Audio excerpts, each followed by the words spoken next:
মানুহে ধনী হলে পাহৰি যায় সিও এদিন দুখীয়া আছিল। শিক্ষক হলে পাহৰি যায় তেখেতো এজন ছাত্ৰ আছিল। আৰু অধিকাংশ নাৰীয়ে শাহু হলে পাহৰি যায় তাইও বোৱাৰী আছিল। মানুহৰ মূল্য খুবেই কম। 10,000 টকা হাৰি গলে 20 বছৰলৈ সেই কথা মনত পেলাই দুখ কৰে।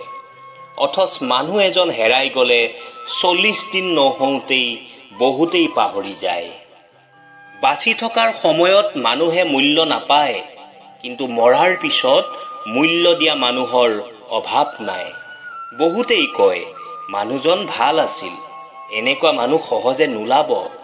এখেতৰ মৃত্যুত অপূৰণীয় ক্ষতি হ'ল, এজন গুৰুত্বপূৰ্ণ ব্যক্তি হেৰাই গ'ল, ইত্যাদি ইত্যাদি। শুনক, মানুহক জীয়াই থাকোঁতে মূল্য দিবলৈ শিকক। মৰাৰ পিছত শোক সভা পাতি একো লাভ নাই। যিয়ে সকলোৰে আগত ক্ষমা খুজিব পাৰে সি সকলোতকৈ বেছি সাহসী। যিয়ে সকলোৰে আগত ক্ষমা কৰিব পাৰে সি সকলোতকৈ বেছি শক্তিশালী।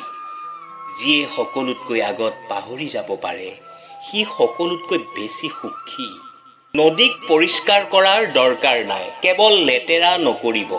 নদীয়ে নিজেই নিজক পৰিষ্কাৰ কৰিব। গছ লগোৱাৰ প্ৰয়োজন নাই, কেৱল গছ নাকাটিব। গছে নিজে নিজেই গছ ভৰাই পেলাব। শান্তিক ৰক্ষা কৰাৰ দৰকাৰ নাই, কেৱল অশান্তি নকৰিব। শান্তি নিজে নিজেই ঘূৰি আহিব। সন্তানৰ কাৰণে সকলোতকৈ বেছি কষ্ট কৰে মা দেউতাই, কিন্তু সকলোতকৈ বেছি সুযোগ সুবিধা ও সন্মান ভোগ কৰে স্ত্ৰীয়ে।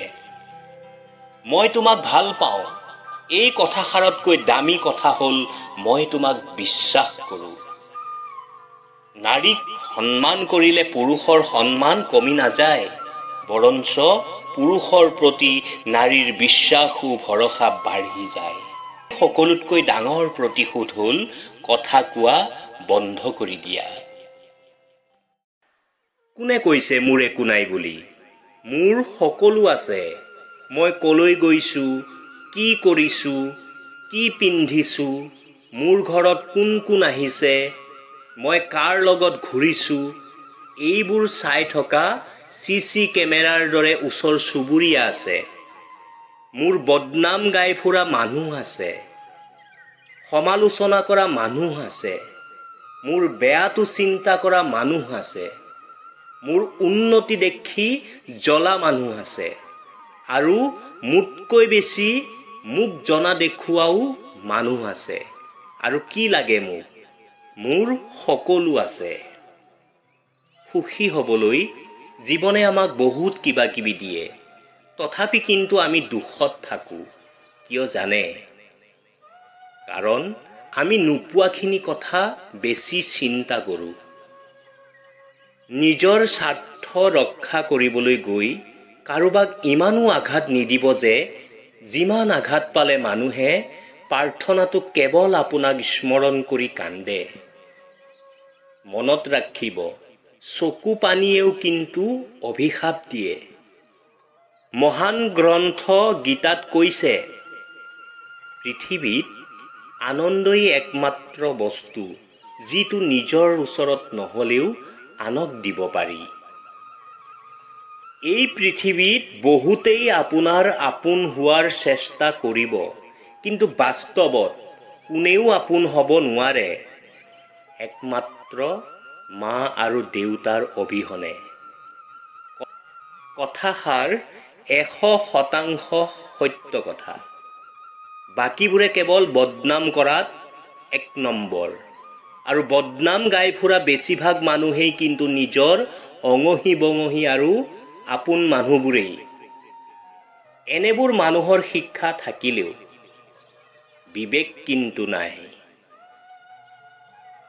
মৰম ভাল পোৱা দিয়া হয়, ই জুখিব পৰা বস্তু বা প্ৰমাণ কৰিব লগা কোনো গণিত নহয়। অৰ্থহীন প্ৰেমক লৈ জীয়াই থকাতকৈ সপোনৰ জগতত জীয়াই থকাই ভাল। ব্যক্তি এজনে জীৱনত 2টা বস্তুৰ লগত হাৰি যায়, এটা হ'ল সময় আৰু আনটো হ'ল প্ৰেম। সময় কেতিয়াও কাৰো নহয় আৰু প্ৰেম কেতিয়াও সকলোৰে নহয়।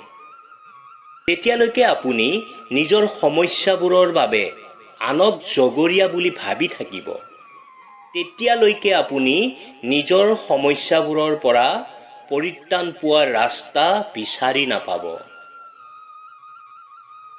সময় আৰু সম্পৰ্ক আমাৰ জীৱনৰ সকলোতকৈ মূল্যৱান বস্তু। সময় তাক দিয়ক যিয়ে সময়ৰ মূল্য বুজে, আৰু সম্পৰ্ক তাৰ লগত কৰক যিয়ে আপোনাৰ গুৰুত্ব বুজে। স্বাৰ্থ যেতিয়াই শেষ, বদনাম তেতিয়াৰ পৰাই আৰম্ভ। এইটোৱেই সংসাৰৰ নিয়ম। আপুনি যেতিয়ালৈকে কাৰোবাক দি থাকিব পাৰিব, তেতিয়ালৈকেহে ভালে থাকিব পাৰিব। দিয়াও শেষ, ভালপোৱাও শেষ। এটা কথা সদায় মনত ৰাখিব, যিয়ে আপোনাক ডাঙৰ জ্ঞান কৰে তাৰ ওচৰত কেতিয়াও নিজে ডাঙৰ হ'বলৈ নাযাব। স্বাৰ্থৰ বাবে কৰা কোনো কামে কেতিয়াও আপোনাক সন্মান নিদিয়ে, আৰু আনক ভাল লগাবলৈ কৰা কামত কেতিয়াও মন নভৰে। কাৰোবাৰ অধপতন দেখি আনন্দ প্ৰকাশ নকৰিবা, কিয়নো ভৱিষ্যতে তোমাৰ কাৰণে কি প্ৰস্তুত কৰি ৰাখিছে সেই সম্পৰ্কে তোমাৰ কোনো জ্ঞান নাই। সেইবোৰ মানুহক সন্মান কৰিব শিকা যাৰ লগত বেয়া ব্যৱহাৰ কৰিলেও তোমাৰ লগত বেয়া ব্যৱহাৰ নকৰে। পঢ়া শুনা কৰি জীৱনত উন্নতি কৰা, কিন্তু কাৰোবাৰ কান্ধত থিয় হৈ ওপৰত উঠা চেষ্টা নকৰিবা। কাৰোবাক সহায় কৰি পিছফালে ঘূৰি নাচাবা, সি লাজ পাবও পাৰে। ডাঙৰ হ'বলৈ নহয়, মানুহ হ'বলৈ চেষ্টা কৰা। শেষত এটা কথা কম, কথা হজম কৰিবলৈ শিকা। এইটো এটা ডাঙৰ গুণ। ভালপোৱা মানুহজনৰ পৰা সৌন্দৰ্য নহয় ভালপোৱা বিচৰা, দেহ নহয় মৰম বিচৰা, সন্দেহ নহয় বিশ্বাস কৰা। তেতিয়া দেখিবা তোমাৰ আৰু তেওঁৰ সম্পৰ্কটো কিমান সুকীয়া। কিছুমান বিশেষ সম্পৰ্কৰ সততা আৰু গভীৰতা কিছুমান বিশেষ সময়তহে জুখিব পৰা যায়। যেনে সন্তান বৃদ্ধ বয়সত, বন্ধু বিপদৰ সময়ত, প্ৰেমিকা আৰু পত্নী দৰিদ্ৰতা অথবা অভাৱৰ সময়ত, প্ৰেমিক আৰু স্বামী কোনেও নুবুজা সময়ত। এনেকৈয়ে ভাল লাগে এতিয়া, কাকো নিবিচাৰো। না কাৰোবাৰ পৰা পোৱাৰ হেঁপাহ আছে, না কাৰোবাক হেৰুওৱা। নিজেই নিজক সময় দিছো, নিজেই নিজক সুখী ৰাখিছো বহুখিনি।